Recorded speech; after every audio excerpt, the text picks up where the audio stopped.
Good evening and salutations, my B&B fans. So, Lauren tells Deacon about Sugar. This is after she is just convinced that Sheila's dead. She's dead, this, that, and the third. And he talks about the 10 toes and everything like that. And she finally realizes, she's like, Sugar. So she tells him the history of Sugar and everything, and how Sheila convinced her Sheila convinced her that she was being treated unjustly or whatever. Apparently she was Sheila's warden. They went down there to South America or whatever, and apparently this woman thought that she was just getting some surgery or whatever, some plastic surgery like tucks or whatever. And it turned out that Sheila bribed them to make her look like Sheila. Something happened when she was in a mental ward or whatever, and she was there telling people, "Hey, listen, I'm not Sheila. I'm Sugar. Sheila's out there right now, but oh, you're in a nut house." So no one exactly is going to believe you. But now Deacon finally has somebody that realizes that Sheila is alive. Now Steffi, and I should sit there and say Steffi is the Queen of LA, is upset with Deacon for even just telling these stories that Sheila is possibly alive. And I'm just like, why does that matter? Like, why is it pissing her off so much? I understand that she's still sitting there traumatized about the events that wound up happening. But I'm like, boo, go seek therapy. I mean, honestly, to tell you the truth, I say this as a joke, but I really think that she actually believes in some way that she is the queen of LA, that she could sit there and just start silencing people left and right because she's that vexed about it. Of course, Liam's like, yeah, no, you're right. Yep. Deacon, he definitely needs to keep his mouth shut, just like what you said. So when we gonna kiss again? Because that's that's still a thing. Um, Now Finn and Hope are talking about Deacon, and Hope is just like, oh, he's just grieving and everything like that. He's really suffering through it, and there's just no way. Everyone's sitting there thinking that there's just no way that she can be alive.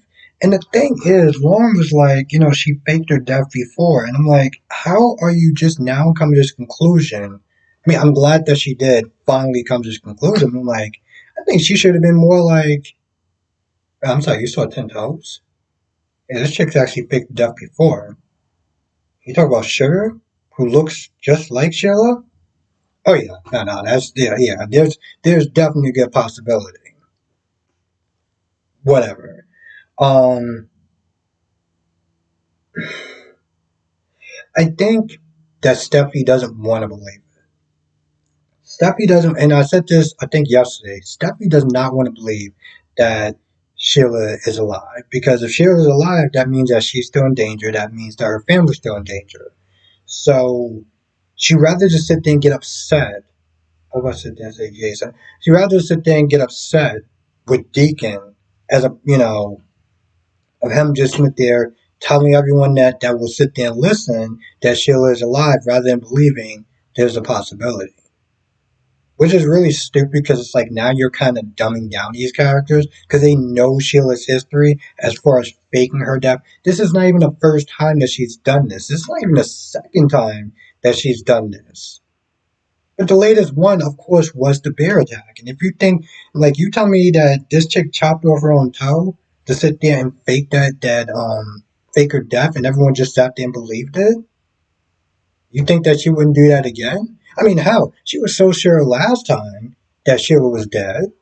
So why is she, that Sheila was dead and turned out that she was alive? Why is she not sitting there thinking there's a possibility now? That's the part that's just so stupid and so hard to sit there and comprehend. Like, you're just dumbing down these characters. Why? I said yesterday that Lauren Finmore's presence on the show just seemed kind of stupid. I was wrong about that. Okay, I was wrong about that. I could sit there and admit I was wrong about that.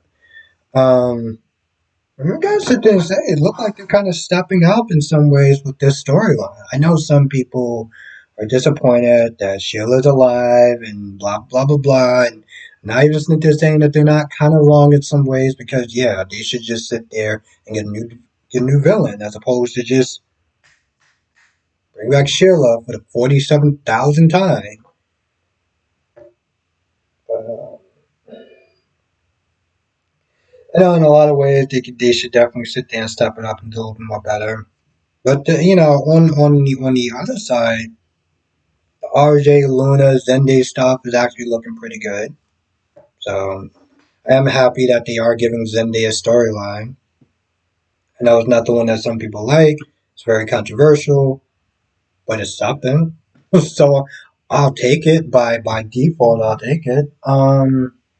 Anyway, I feel like that's pretty much about it. I can't really think of anything else that wound up happening, but if you missed anything, come to our live stream tonight, 8 p.m. Eastern, 5 p.m. Pacific. We'll sit there and talk about all the shows, General Hospital, Days of Our Lives, Bold and Beautiful, Young and the Restless.